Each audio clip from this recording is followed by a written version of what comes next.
Um novo projeto está nascendo entre nós e com ele nós trouxemos duas grandes profissionais para bater um papo.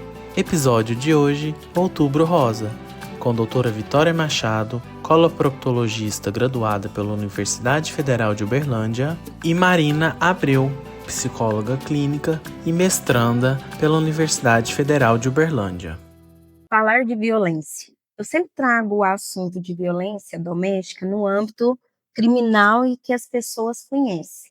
E as pessoas tratam a violência doméstica, apesar de sabermos que é a violência psicológica, parental, patrimonial, mas a gente fala da violência psicológica, não é que é um tema subjetivo, mas é um assunto muito polêmico que as pessoas não conhecem. Outubro Rosa. Outubro Rosa, a gente traz a conscientização de uma prevenção do câncer de mama, uterina, mas a gente não alerta sobre as questões sociais. E a violência doméstica é um dos assuntos que acaba propiciando para a violência. Mulheres são abandonadas, mulheres não conseguem verbalizar ou tampouco identificar o que está acontecendo. Com isso, eu trouxe duas especialistas no assunto, doutora Vitória, proctologista, que trabalha na área e que acolhe mulheres. Trouxe a Marina, psicóloga, que também faz o papel de acolhimento às mulheres e esse apoio, ou seja, nós vamos ter aqui três vertentes. A vertente daquela que acolhe as mulheres, o qual tem que trazer o papel social e junto com as autoridades, aplicar a lei. Temos a médica que está ali no passo a passo, no diagnóstico, como acolher, como que chega, e a psicóloga que vai tratar, que vai sanar essas fragilidades. Então, vamos passar as palavras para cada um. Eu sou a doutora Vitória, sou médica coloproctologista. Hoje eu atuo principalmente nas doenças relacionadas ao intestino grosso. E Outubro Rosa é um mês que traz luz, né, a um tema extremamente importante, que é o câncer de mama, né, diagnosticado nas mulheres. E a gente sabe que é importante falar sobre isso, mas é importante falar sobre todas as doenças malignas, né, no geral, e como isso afeta a vida de cada mulher. Então, eu acredito que esse bate-papo vai ser muito proveitoso. Estou muito feliz com a oportunidade e espero poder contribuir, né, para todos vocês. Estou muito feliz de estar aqui, quero agradecer o convite, Daiane, de estar aqui com você, com a Vitória, para poder falar de um tema muito importante. Eu sou a Marina, sou psicóloga, atualmente eu estou atendendo em consultório particular, mas por muitos anos eu atendi no ambulatório de violência sexual do Hospital de Clínicas daqui de Berlândia. Também atuei em outros serviços de saúde, atenção primária, também atuei junto com o câncer, que é a temática principal que a gente vai conversar, né, junto com a violência. Então, acredito que com a junção de psicologia, assistência social e medicina, a gente vai conseguir tratar sobre muitas nuances aqui na conversa hoje. Então, estou muito feliz pelo convite. Trazendo para as mulheres sobre o âmbito da violência e a violência psicológica, eu quero ouvir um pouquinho e a gente conversar sobre quando a doutora recebe o diagnóstico, dá o diagnóstico para a pessoa e a pessoa recebe, e como é que é o trato com a família, a sua equipe, se na sua equipe consta uma psicóloga, assistente social, como que é esse trabalho multidisciplinar? E se há queixas de algumas mulheres que já relataram a respeito dos abandonos, principalmente o abandono do companheiro, e como que é feito, como que lida? O diagnóstico do câncer, ele ainda é muito estigmatizante, né? Quando a gente chega para um paciente e fala, né, você está com câncer, né, a gente tem ali as formas de abordagem para falar desse diagnóstico. Independente do que a gente fale depois da palavra câncer, né, já vem várias coisas na cabeça do paciente, né? Então, o que que eu vou fazer a partir dali? Como que vai ser a cirurgia, quimioterapia, radioterapia? Existe um estigma muito forte em relação a isso. E quando, né, essa mulher ela inicia o tratamento e vê que realmente não é algo fácil, né, que a gente precisa de rede de apoio, porque existem algumas etapas do tratamento que é tão importante quanto o tratamento físico em si, a gente tratar a questão emocional, né. Então, vou dar aqui alguns exemplos. Quando a gente está falando de cirurgia relacionada a câncer, né? No caso do câncer de mama, algumas mulheres precisam tirar a mama, né? E aí, como é que eu vou lidar com isso depois de uma cirurgia? Em situações de câncer de intestino, que em alguns casos precisa de uma bolsa de colostomia. Como é que eu vou viver com essa bolsa de colostomia? Como é que eu vou ter relação sexual com essa bolsa de colostomia, né? Mesmo que isso signifique estar curada de um câncer. Então, a gente precisa trabalhar essa parte emocional com as mulheres, porque mexe com a autoestima, né? Quem sou eu depois desse câncer? E, enfim, todas as outras coisas, né, que o tratamento traz. Efeitos colaterais da quimioterapia, algumas medicações quimioterápicas que caem o cabelo. Então, cirurgias que às vezes não precisa retirar o seio, nem colocar colostomia, mas fica uma cicatriz. Então, realmente o câncer deixa marcas, né, no corpo da mulher. E isso mexe com a autoestima, e talvez ali seja a fragilidade, né, que talvez a primeira fragilidade que exista para iniciar essa violência dentro de casa.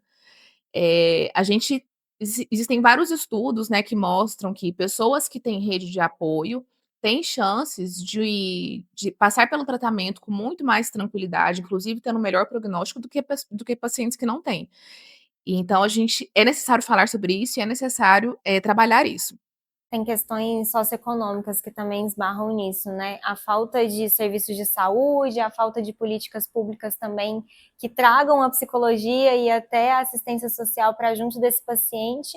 E tem alguns pacientes que, com recursos financeiros, já conseguem acessar uma assistência à saúde de uma forma mais integral, né? Então, consegue cuidar dessa autoimagem, que às vezes fica prejudicada, consegue cuidar dessa saúde mental. Mas além disso, de ter essas questões socioeconômicas, a violência também ela perpassa, né, populações diversas. Então, quem está mais frágil financeiramente, mas também as populações com poder aquisitivo maior, né? Então, é uma temática que perpassa todas as populações, né? É o que eu falo, por isso que a importância do debate, da conscientização. É tão distante as políticas públicas. Nós falamos muito, nos bastidores a gente estava conversando a respeito das leis. As leis são necessárias, né? Hoje eu conversando com uma colega, ela pedindo um feedback, eu falei, olha, tá legal o seu trabalho. Eu sei que cada profissional vai puxar para si aquilo que comunga, aquilo que tem de ideologia, aquilo que gosta, que identifica, que nós temos médicos, psicólogos, assistentes sociais que amam a profissão e, claro, que vai trazer para si aquilo que estudou e que acredita. Mas quando isso acontece de forma isolada, isso é tão pesado que a gente esquece que muitas vezes não somos nós, é quem está ali recebendo este apoio. Eu trago um exemplo de uma vítima que ela morava em outro estado, conheceu o seu companheiro através das redes sociais e eles estavam vivendo o casamento perfeito durante 3 anos naquela lua de mel, até ela ter o diagnóstico, que foi o CA de mama, e ela teve que fazer a mastectomia total, e por um tempo na fila do SUS, até que há reconstrução e que ela coloca a prótese. Ela não tinha condições financeiras para isso, e ela também, sempre após uma sessão de quimioterapia, ele queria ter as relações sexuais. Isso era pesado. E uma das narrativas que ela trouxe era: eu não dou conta de ter as relações sexuais. E como ele trouxe ela de outro estado, ela estava sem trabalho, e ele abandonou. Ele tirou ela de casa. Então, ou seja, além do abandono afetivo, ela teve a violência patrimonial. Foi aonde ela procurou a delegacia, porque ela não sabia o que fazer, para onde ir. Vai falar agora, né, nesse mês de outubro inteiro, olha, a campanha da conscientização, faz os exames, procura, mas quando a gente vai recorrer às políticas públicas, não tem, né? Então, para vocês, como que isso no dia a dia já foi contado a respeito de passar o diagnóstico, mas traz um pouquinho dessas políticas públicas. para vocês? Também há uma angústia? É fácil, não é? Quais são as queixas que essas mulheres trazem? Tem uma angústia muito grande, assim, da gente se deparar com a violência e penso que ainda mais por sermos mulheres, né? A gente sabe a sobrecarga que a gente tem mental, física, emocional, como cuidadoras também, porque isso é colocado para a gente, pelo fato de a gente estar no gênero feminino, mesmo às vezes sem a gente querer, né? E muitas vezes, quando a gente recebe um diagnóstico de uma doença e a gente vai ter que ser cuidada, isso leva as outras pessoas ao nosso redor para um outro espaço e também coloca a gente numa situação de vulnerabilidade, né? Então, angustia mesmo, assim, a gente saber que tá ali uma outra mulher, um diagnóstico, talvez passando por uma violência, mas ao mesmo tempo eu tento pensar que é o fato da gente estar ali com o outro que traz também uma humanidade para a gente cuidar, para a gente atender, para a gente entender quais são as questões que atravessam ele também. Porque às vezes se a gente se distancia muito dessa prática ou desse cuidado com o paciente, a gente deixa de se implicar, ou às vezes até de sentir coisas que fazem parte da nossa sociedade, né, e que vão atravessar o outro, mas que podem atravessar a gente também. Então, é uma angústia complexa também, porque a gente sabe que não é a gente que está passando por aquela situação naquele momento, diagnóstico ou uma violência, mas sabemos que talvez algum dia alguém próximo a gente pode passar, ou a gente mesmo, e o que a gente pode fazer ali na nossa prática e no nosso cuidado para sanar um pouco isso, né? E aí eu penso que entra nessa questão das políticas públicas, o quanto que nós, enquanto profissionais da saúde ou do setor jurídico, a gente pode lutar para que essas questões possam ser cada vez minimizadas e que a gente possa cuidar da gente, né? E de nós, enquanto sociedade também. Uma coisa importante também da gente refletir é que eu tento pensar, né, na minha prática, o que eu posso fazer enquanto indivíduo ali para aquela paciente. Falta políticas públicas, né? Talvez esse seja um problema muito mais complexo e muito maior e distante, né, da gente pensar ali numa solução. Mas quando a paciente está na minha frente, né, que eu vejo que existe ali uma angústia, geralmente esses pacientes com câncer, elas têm muitas visitas ao médico, né? Então a gente consegue perceber um dia que ela tá melhor, um dia que ela tá um pouco mais triste, e mesmo que seja uma consulta rápida, né, a gente consegue identificar o que está acontecendo e como que eu posso ajudar. Não que eu vá ali entregar a solução, né, mas talvez uma informação, né, uma informação de que ela pode procurar tal setor no hospital, que talvez ele tenha o caminho, né, para a resolução do problema. Talvez só a escuta, né, já ajuda, já faz a paciente sair do consultório ali um pouco mais aliviada. Porque uma coisa que eu percebo também é que muitas vezes, né, as pacientes passam por esse processo de luto, que é um processo de luto durante o tratamento oncológico, sem poder nem conversar com ninguém, né? E se dentro da família são pessoas que nunca passaram por isso, muitas vezes aquele sentimento é até questionado, né? Por que você tá triste? Você já tá tratando, já fez cirurgia? Por que você tá angustiada? Você falou uma coisa que é muito importante, né? Que assim, se a gente não passa, talvez a gente tenha um pouco de dificuldade de entender o que que é isso, né? E aí, na hora que a gente passa, a gente percebe que ações que parecem simples, né? Como uma conversa, uma escuta. Não quero ninguém para falar que, eu te entendo.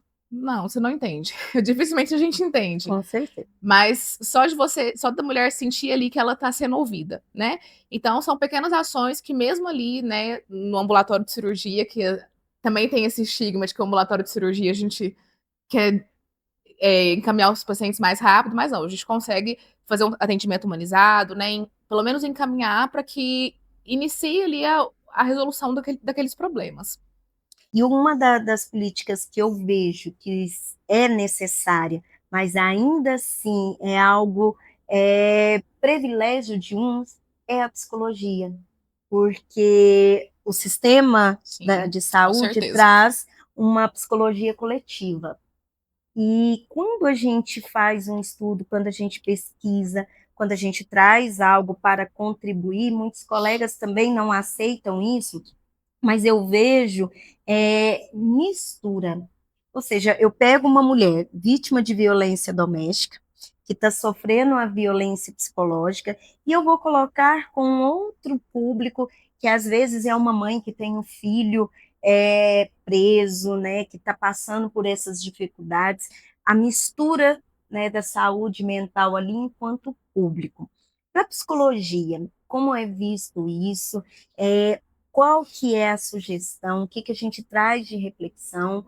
Uma mulher que é vítima de violência doméstica no âmbito da psicológica, como que ela recorre? Como que ela pede esse socorro e como que ela pode ser acolhida dentro de um sistema que é coletivo?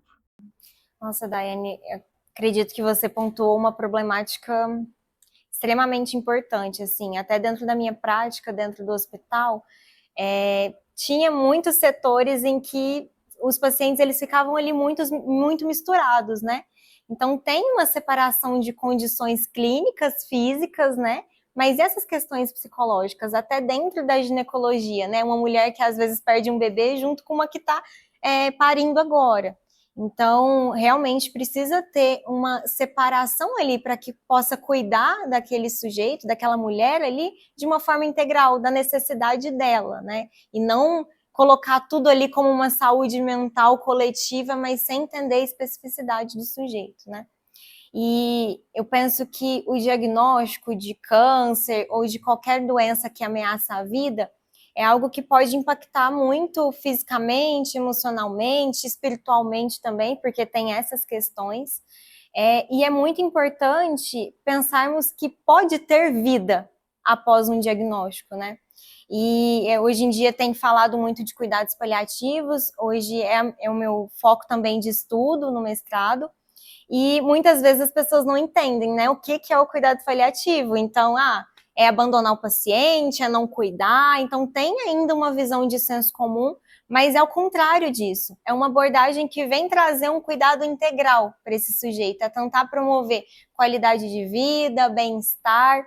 E é importante a gente falar de cuidados paliativos quando a gente também está falando de violência, pensando nesse ponto de apoio, né? Como que a gente vai cuidar dessas mulheres que foram diagnosticadas e que estão passando por uma violência, né?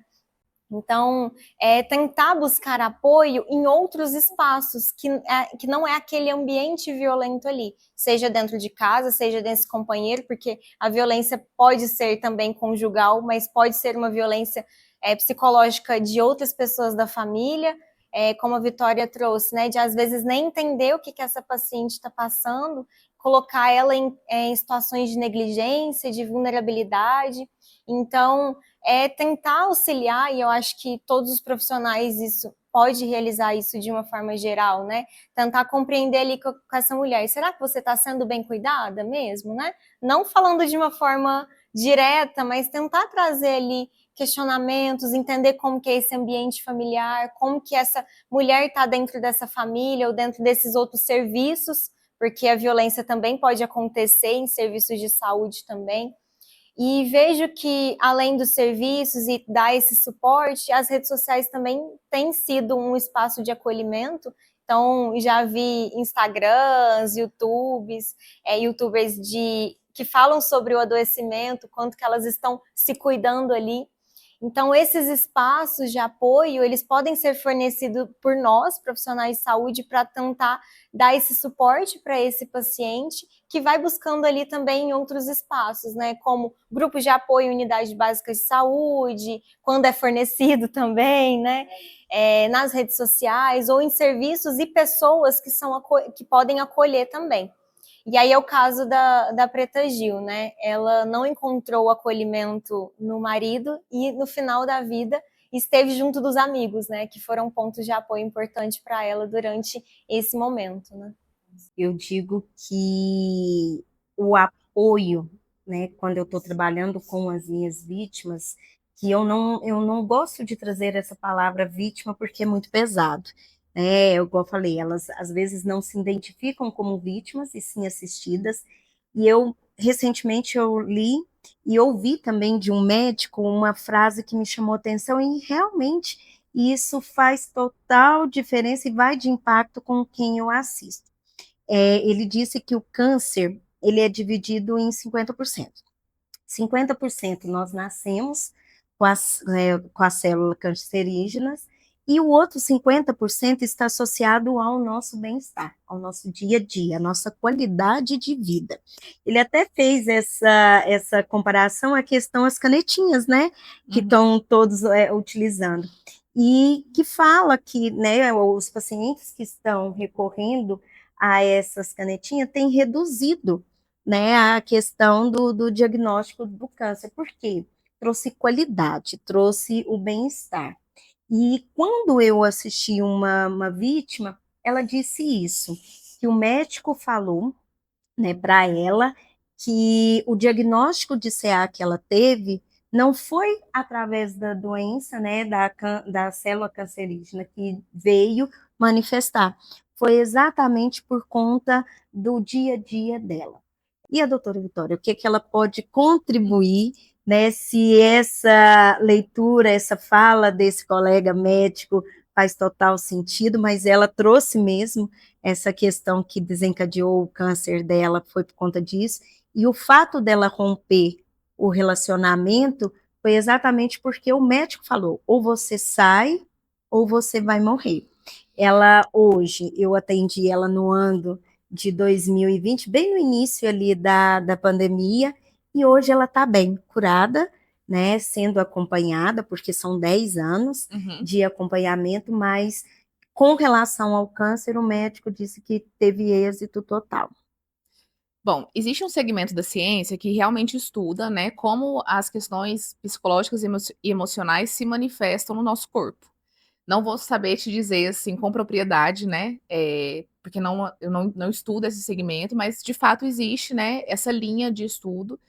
Então, assim, né, câncer de tireoide geralmente vem de tal questão emocional, câncer de intestino de outra questão, e assim por diante, e não só das doenças malignas, tá? De todas as doenças como um todo.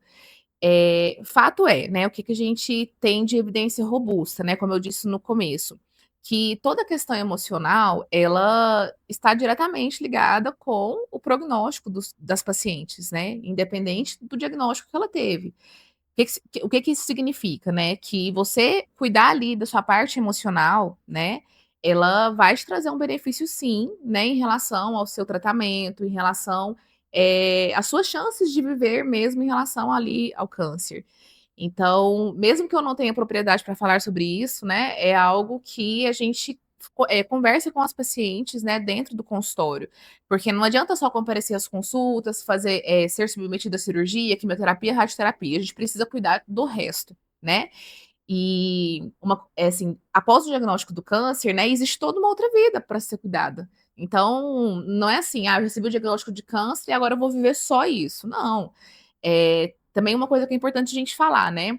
Muitas vezes essas mulheres abandonam outros tratamentos que já tinham começado ou que já estavam em vigência, né? Por exemplo, esquece que precisa fazer o segmento de diabetes, esquece que estava ali inscrita numa aula de academia, de dança, e agora eu não posso. Não, sim, o câncer é muito importante, né? Talvez ele vai tomar a maior parte do seu tempo, você vai precisar se reprogramar, se replanejar, mas tem todo o resto, né? E depois que o câncer passar, né, seja curando ou seja controlando a doença, né, e aí entre os cuidados paliativos, você o restante da sua vida precisa ter seguido, né? A gente não pode deixar isso para trás. Então, isso é uma coisa que a gente sempre defende, né? Apoia, conversa com os pacientes dentro do consultório, né? Principalmente com as mulheres que têm essa questão de eu preciso dar conta de tudo. Acho que você falou uma coisa muito interessante, né? Dessa questão da gente se colocar nesse lugar de cuidadoras. Porque realmente os pacientes homens é assim, tudo bem, agora eu deixo todo mundo me cuidar. É muito mais É fácil muito se fácil. entregar. É muito fácil, né? Geralmente não tem ali grandes questões, né? Aquele paciente que quando tem rede de apoio, vai na consulta com 5 filhos, esposa, mãe, e a família inteira, cachorro, papagaio. Com certeza, vão mesmo. E as mulheres não, né? E não existem aquelas mulheres que não têm a rede de apoio, mas existem aquelas mulheres que têm dificuldade em aceitar a rede de apoio, né? Não, eu dou conta sozinha, eu não quero conversar com ninguém, eu não quero que ninguém saiba. E aí, nisso, outras coisas fora da doença oncológica vão sendo negligenciadas, né? Como eu disse aqui, né? Outras doenças, outras atividades que já faziam, né? Atualmente, a maioria dos tratamentos para câncer, ele deixa o paciente numa situação, né, numa qualidade de vida que ele consegue continuar a vida normalmente, tá? Uhum.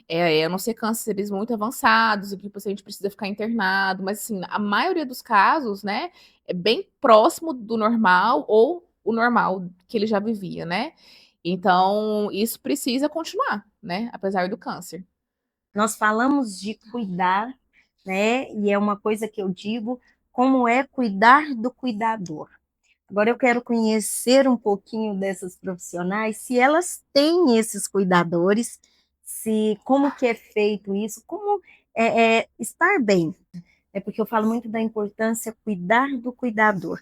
Vocês têm cuidado, têm uma rede de apoio. Muitas vezes as pessoas pensam que por a gente ser profissional de saúde está tudo impecável, né? Sim. A saúde física, emocional, mas é um constante desafio. A gente cuidar integralmente da gente também estando na área da saúde, porque é como a gente tinha conversado antes, né? A gente passa por situações em que nos angustiam e a gente precisa ali se blindar para se proteger também.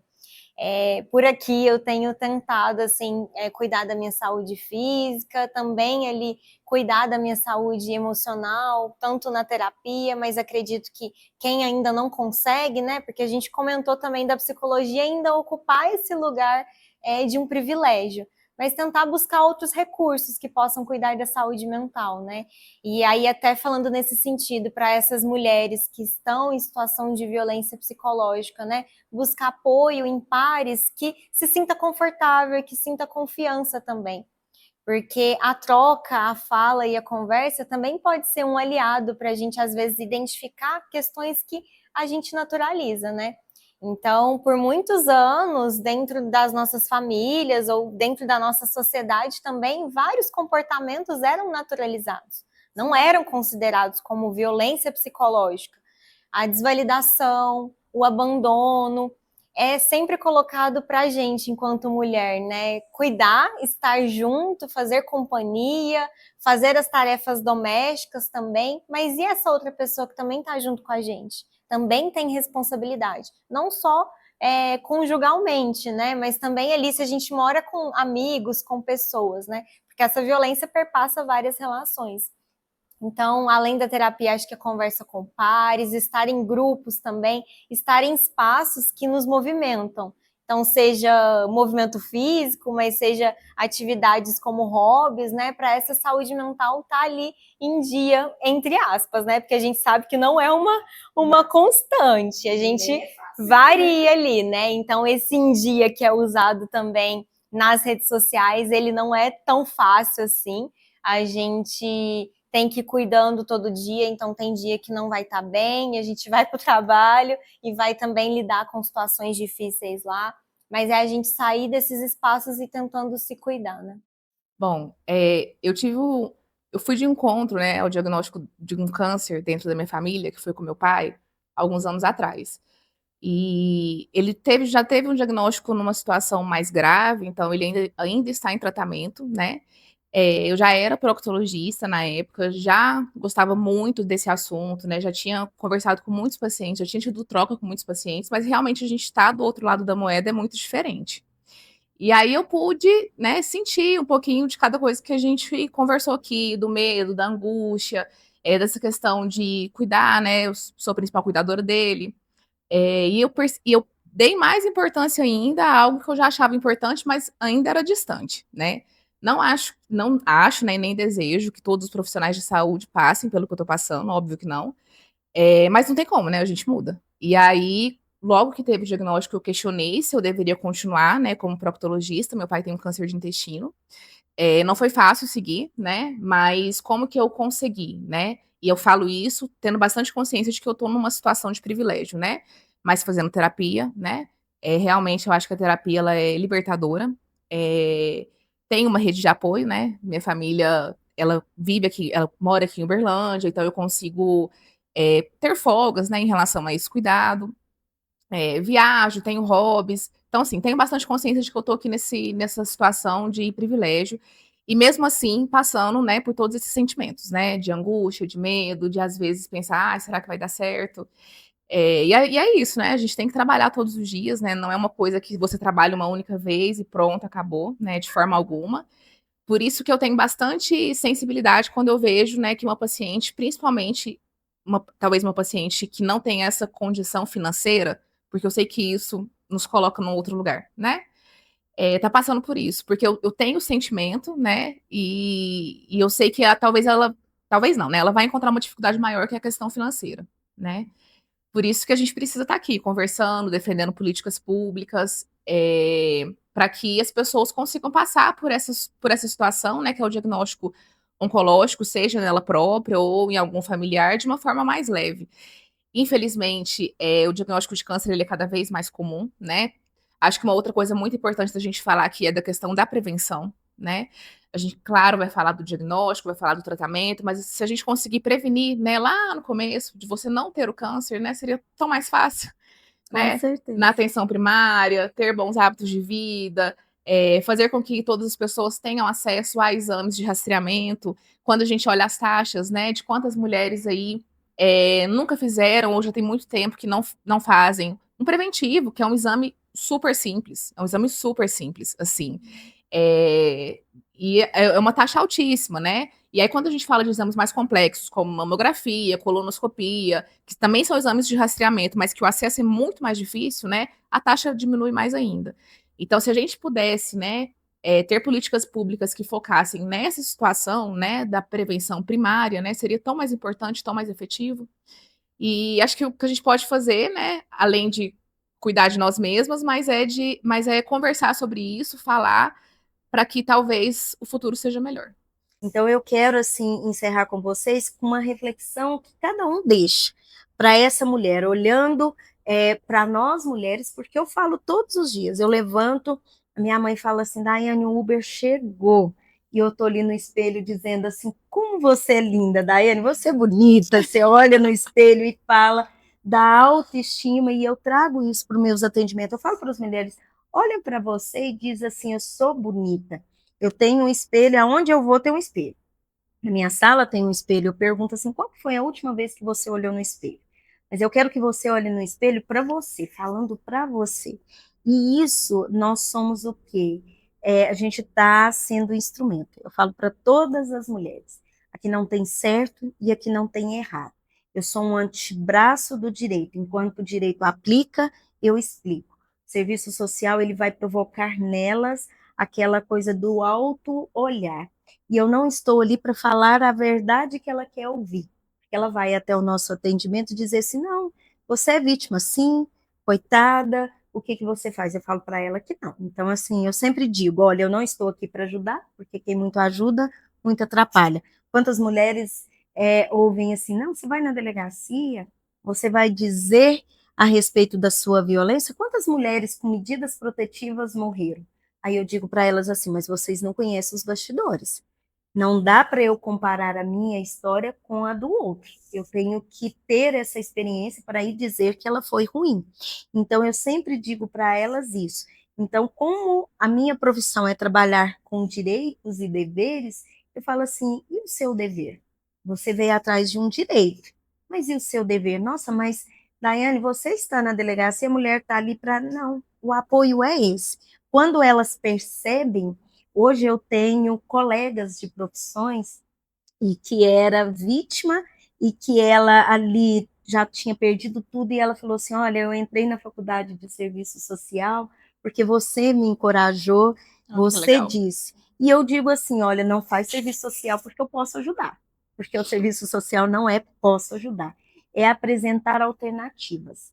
Então, assim, eu encerro essa fala minha dizendo em alternativas e falando para essa mulher, olha, se você se identificou com uma das nossas falas, se você é vítima de violência psicológica, ou seja, em qualquer outro setor, porque a gente está trazendo a violência doméstica, mas a violência ela pode ser obstétrica, que foi feita pelo médico, ela pode ser feita pelo nosso pai, ela pode ser feita pelo nosso colega de trabalho, enfim, a violência ela é generalizada. Se você se identificou, pode procurar ou uma de nós, ou até mesmo um espaço público, porque nós temos delegacias, unidades básicas de saúde, centros de referências, né, que são os CREAS, os CRAS, sempre você vai encontrar uma profissional.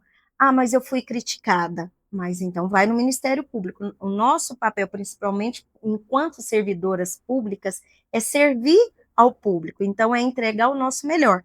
Eu sempre falo, eu não estou bem a todo momento, mas eu digo assim, sempre também para encerrar, dê o seu feedback.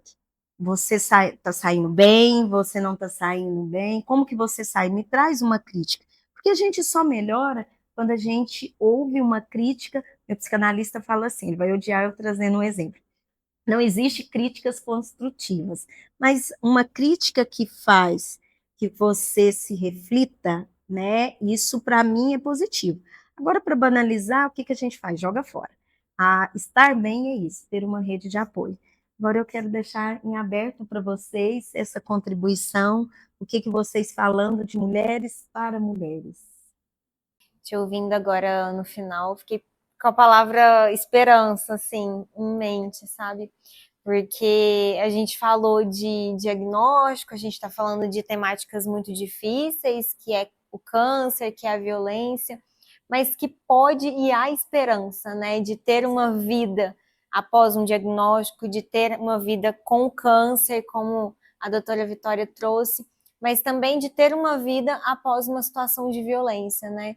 Da gente conseguir identificar e a partir disso criando formas ali, né, ou de sair ou de encontrar um apoio para a gente poder viver, mas viver de uma forma bem, né? Então, através da nossa conversa, eu fico pensando a importância da gente estar atento a gente mesmo, às nossas questões, tanto físicas, mas tanto psicológicas e emocionais, de estar atento também ao nosso redor, às amizades, à família, que às vezes também está passando por uma questão difícil de saúde ou emocional, para a gente dar esse suporte. E também ressaltando isso, né? Nem sempre a gente está bem o tempo inteiro. A saúde mental, ela é uma construção. A gente acaba de sair, né, do Setembro Amarelo, em que muitas vezes traz muito esse assunto de uma forma superficial, de uma forma banal. Tem muitas falas ainda na rede social que banaliza, que às vezes nem compreende de verdade o que é uma psicoterapia, o trabalho do psicólogo, e tem uma importância muito grande nesse cuidado da saúde mental. Então, da gente tentar buscar formas de criar essa esperança, essa vontade, essa força de vida, mesmo em situações muito difíceis, que é o diagnóstico e também uma violência. Bom, ratificando, né, o que vocês falaram, acredito que a mensagem que eu gostaria de deixar é que diante de qualquer situação grave, né, seja o diagnóstico, seja a violência, às vezes não só o diagnóstico de câncer, né, mas outras doenças que também são graves e estigmatizantes, busque ajuda, né? Às vezes, no primeiro momento, vai aparecer ali difícil e talvez até impossível, mas felizmente a gente tem cada vez mais profissionais capacitados, né? Centros de referências. Talvez você vai procurar um primeiro lugar que não pode até ser que não te atenda da forma como você merece, né? Mas eu posso dizer que Uberlândia, apesar de todas as suas dificuldades, né, é uma cidade que contempla o tratamento para a maioria das doenças, né? Falando um pouquinho, né, mais da minha área. Então, não desista. É isso, né? Também, como a Marina falou, né, não desista, porque você vai encontrar a solução. Talvez não vai ser a mais fácil, talvez não vai ser o caminho mais rápido, né? Mas existe. E a vida vale a pena, né? Vale a pena a gente viver. Você que assistiu o vídeo até o final, curte, comente, compartilhe. E não esqueça de seguir nas minhas redes sociais.